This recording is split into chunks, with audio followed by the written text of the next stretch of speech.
नमस्कार। आप सभी का न्याय की आस चैनल में स्वागत है और हम यहाँ इस चैनल के बारे में पूछेंगे मिस्टर अशोक कुमार शर्मा जी से, जो एक वरिष्ठ अधिवक्ता है जिनको 30 वर्ष का अनुभव है अपने कार्य में, और उनके मन में ऐसा विचार क्यों आया कि इस चैनल को शुरू किया जाए। तो नमस्कार वकील साहब, बताएंगे आपके मन में ऐसा विचार कैसे आया कि इस चैनल को शुरुआत की जाए और क्यों आपको लगा कि हाँ इसको करना चाहिए?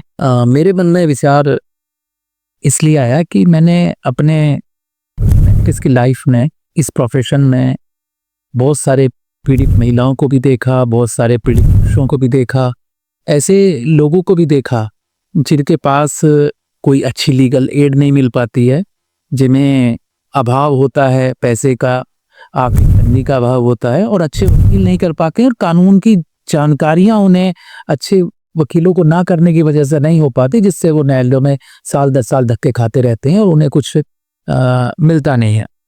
30 साल इस प्रोफेशन में गुजारने के बाद जो मेरा अनुभव रहा, ग्रास रूट मैंने प्रैक्टिस की, एक आम आदमी से लेके समाज के कमजोर तबके से लेके एक समाज के उच्च आर्थिक स्थिति में रहने वाले आदमियों या जनता का मैंने केसेस किए कोर्ट में। इसी वजह से मैंने ये चैनल शुरू किया कि एक आम आदमी को मैं बता सकूं, उन बारीकियों को, उन समस्याओं के निदान को बता सकूं एक आम भाषा में, जिसको एक आम आदमी समझ सके और कानून में जो उसके लिए अधिकार हैं वो अधिकार उसको मिल सके।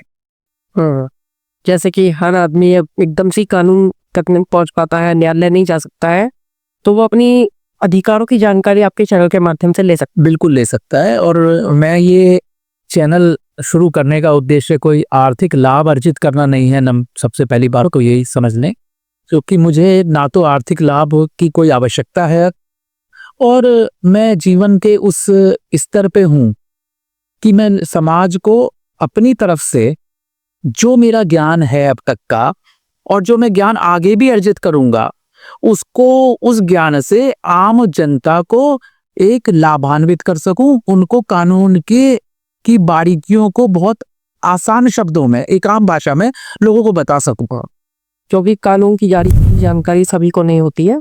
हाँ बिल्कुल। मतलब आपके इस चैनल के माध्यम से ये लोग मतलब अपनी समस्याओं से संबंधित जो अपनी बातों को सुन सकेंगे। हाँ बिल्कुल। कोई समस्या हमने अभी ऐसा मन में विचार आया, और ये एक विचार कोई 8-10 दिन पहले ही आया कि ऐसा कुछ किया जाए कि जिससे कि समाज का एक निर्बल तबका, एक कमजोर तबका, एक आम आदमी फायदा उठा सके, उसको अपने अधिकारों के बारे में जानकारी हो सके। तो इसलिए शुरू करने का विचार आया और शुरू करेंगे और देखते हैं कितने लोगों का हम लाभ लाकर भला कर सकते हैं, कितने लोगों का फायदा पहुंचा सकते हैं। ठीक बात है। तो आपको अगर कोई संपर्क करना चाहे तो मतलब इसमें मैसेज के द्वारा या कोई व्हाट्सएप पे मैसेज, मतलब किस तरीके का आप इसमें सर्विस रखेंगे? इसमें हम 2 नंबर प्रोवाइड कराएंगे, एक व्हाट्सएप नंबर और एक कॉलिंग नंबर, जिस पे बात कर सकते हैं, अपनी समस्याओं को बता सकते हैं, उनके समाधान का फोन पे जानकारी ले सकते हैं। तो वो हम करेंगे, इसमें देंगे जब हम ये शुरू करेंगे और इस वीडियो को, और इस वीडियो में ही आएगा, हमारा नंबर आएगा, मोबाइल नंबर, व्हाट्सएप नंबर और कॉलिंग नंबर, दोनों अलग होंगे, और उस पर टाइमिंग भी रहेगा, किस टाइमिंग आप बात कर सकते हैं, किस टाइमिंग नहीं कर सकते हैं, वो सारा एक स्ट्रक्चर तैयार किया जाएगा। आप सोशल सर्विस कर रहे हैं, जैसे कि समाज को सुधारने में भी आपका योगदान रहेगा इसके माध्यम से? बिल्कुल रहेगा। बहुत सारी समस्याएं जो मैं देखता हूँ आजकल, महिलाएं बहुत पीड़ित हैं, पुरुष भी पीड़ित हैं। महिलाएं जो एक वैवाहिक संस्था है, उसका पतन हो रहा है धीरे धीरे इस समाज में, मैरिज इंस्टीट्यूशन खतरे में है। और आजकल जो हम समस्याएं देखते हैं कचहरी में खास तौर से, कि पति पत्नी के झगड़े हैं, बाप बेटों के झगड़े हैं, माँ बेटों के झगड़े हैं, बहन भाइयों के झगड़े हैं, भाइयों भाइयों के झगड़े हैं, मतलब फैमिली में जिसको हम परिवार कहते हैं, और उसमें आपस में झगड़े हैं, और उन झगड़ों की वजह से वो कोर्ट में घूमते हैं और उनका सालों साल हल नहीं मिलता है। तो ऐसे झगड़े ना हो, उन झगड़ों से बच सकें, उन झगड़ों को इनिशियल स्टेज पे कैसे निपटा सकते हैं, ऐसी ऐसी समस्याओं का समाधान करने की कोशिश करेंगे। और खासतौर से पति पत्नी के मुकदमों के बारे में, पति पत्नी के विवादों को निपटा सकें। क्योंकि कानून इसलिए बनाए गए थे, हमारे देश में जो कानून बनाए गए महिलाओं के हित में, वो इसलिए बनाए गए कि परिवार को तोड़ा ना जाए, परिवार टूटने से बचें। लेकिन देखने में ये आ रहा है कि परिवार इन कानूनों की वजह से टूटने की कगार पर पहुंचते हैं। वो इसलिए, दोष कानून का नहीं है, दोष उसके इम्प्लीमेंटेशन का है। उसका इम्प्लीमेंटेशन बहुत गलत हो रहा है। और कानून का अगर इम्प्लीमेंटेशन गलत हाथों में होगा और गलत तरीके से होगा, तो उसका जब दुरुपयोग होगा तो फायदे मिलने, लाभ मिलने बंद हो जाएंगे, परिवार टूटेंगे। तो कानून परिवार जोड़ने के लिए बनाया गया था, परिवार तोड़ने के लिए नहीं। लेकिन इन कानूनों से चूंकि परिवार टूट रहे हैं, तो उसको मैं इस माध्यम से ही बताऊंगा लोगों को, और कोशिश करूंगा कि लोग समझें कि कानून का ऐसा सदुपयोग करें कि परिवार टूटे नहीं, जुड़े। ठीक बात है। आप इसके माध्यम से काउंसलिंग भी कर सकते हैं, जैसे कि हाँ, मैं काउंसलिंग कर सकता हूँ। काउंसलिंग का मुझे बहुत बड़ा अनुभव है, लंबा अनुभव है काउंसलिंग करने। तो मतलब उनकी समस्या आपके काउंसलिंग के माध्यम से ही 50% निदान वो मतलब बिल्कुल हो सकता है। 50% यही हम कहते हैं, अगर बात करेंगे और आएंगे तो 100% निदान होगा उस समस्या। अब कोर्ट्स में जाने की कोई जरूरत नहीं पड़ेगी फिर। मतलब उनको, आज के यूथ को क्या है कि एक काउंसलिंग की ज्यादा जरूरत है। हाँ, ऐसा लगता है काउंसलिंग के लिए तो यहाँ भी उससे भी एक मतलब मोटिवेशन मिले। बिल्कुल देखा है, सुप्रीम कोर्ट से लेकर हाई कोर्ट तक और डिस्ट्रिक्ट कोर्ट तक मीडिएशन की प्रोसीडिंग्स इसलिए रखी गई कि मीडिएशन कराइए, फैमिली मैटर्स में तो मीडिएशन कराइए, करना होना चाहिए।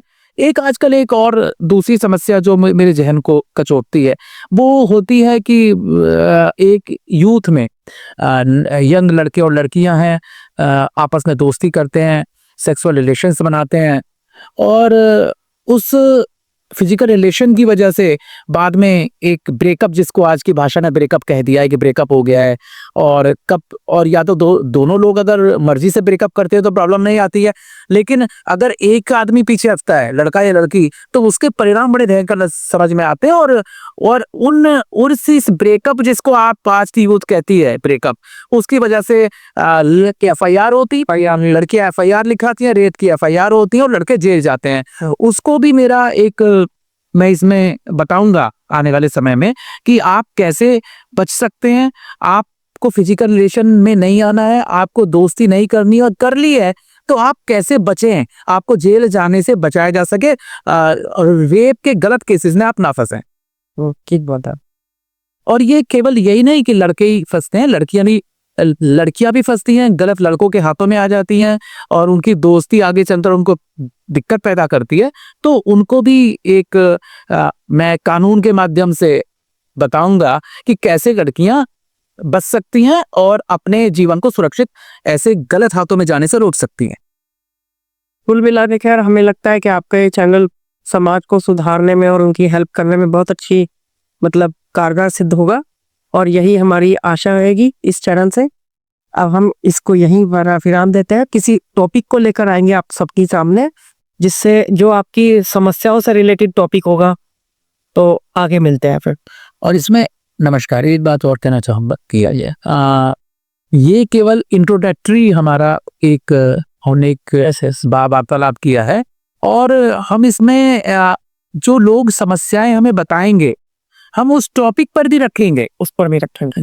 जो हमें व्हाट्सएप के माध्यम से जो लोग टॉपिक्स देंगे, और हमें लगेगा कि ये टॉपिक बहुत अच्छा ज्यादा है, जिसकी समस्या है वो पूछ सकते हैं, और वो जो समस्याएं हमें ज्यादा समझ में आएंगी, वो उस पर भी हम पूरा एक वार्तालाप करेंगे, उसके कानून की बारीकियां एक आम भाषा में, उनके निदान, उनको सबको बताने की कोशिश करेंगे।